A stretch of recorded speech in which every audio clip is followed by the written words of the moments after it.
Welcome back to Face the State. We are joined now by the State Treasurer, Shawn Wooden. Treasurer Wooden, thanks for being with us today. Good morning, Dennis.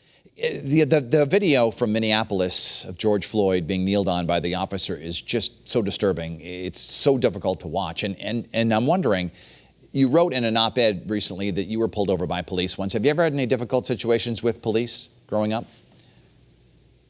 Yes, certainly. I think, but my experiences, one, are very similar to many African Americans over a long period of time.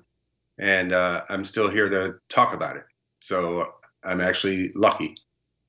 You said recently that corporate America needs to stand up and help improve race relations across our country. How should they do that? So first, let me say that, I wanted to comment on that video. It was tragic to watch and painful. And what we're seeing in America today is actually a response to hundreds of those incidents into conditions. And when I looked at it, not only did I look at it as an elected official in my state and say, we've got to do better, but as a father of two Black boys, and that I'm trying to raise in America, and the fear I feel in seeing that, like so many others. With respect to corporate America, my view was, this has been a problem in America for 400 years. And we've been sometimes grappling, not really grappling with it. And a discussion of race is an uncomfortable one for Americans. But it is one of the most patriotic things we can do right now. And so corporate America has significant influence in America. And I have a front row seat as state treasurer. These are my business partners in Wall Street. And specifically, they can engage in shaping policies similar to South Africa and helping to end apartheid with economic sanctions, similar to North Carolina in the bathroom bill, and helping to end that. Those are ways that corporate America can be engaged. Specifically, let's talk about some Connecticut companies here that you deal with. What could they do, or who could they boycott, or who should they boycott in your judgment?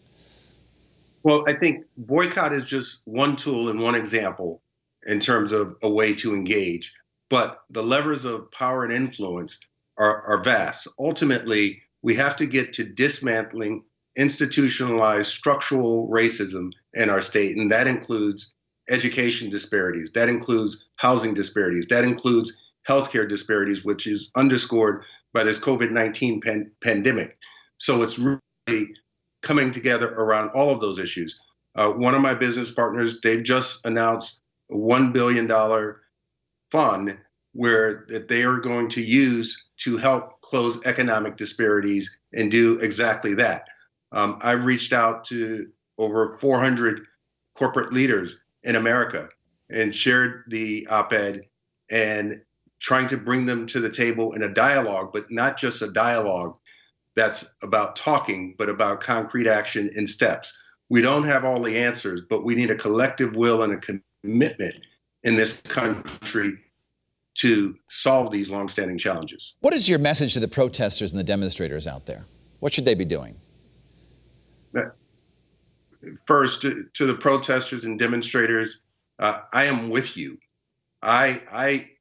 This is personal for me, and this is an outcry for America to wake up, for America to listen, to feel the pain that so many of us have felt for so long.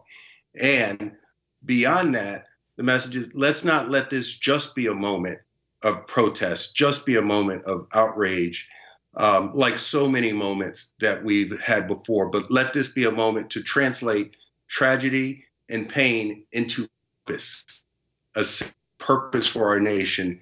And when the flames die down, literally and figuratively, we have to continue to roll up our sleeves as Americans and do the hard work that's about problem solving. State Treasurer Shawn Wooden, we thank you for joining us, and an extra thanks for downloading Skype so that we could do this today, and we hope to see you soon in person. Thank you, Dennis.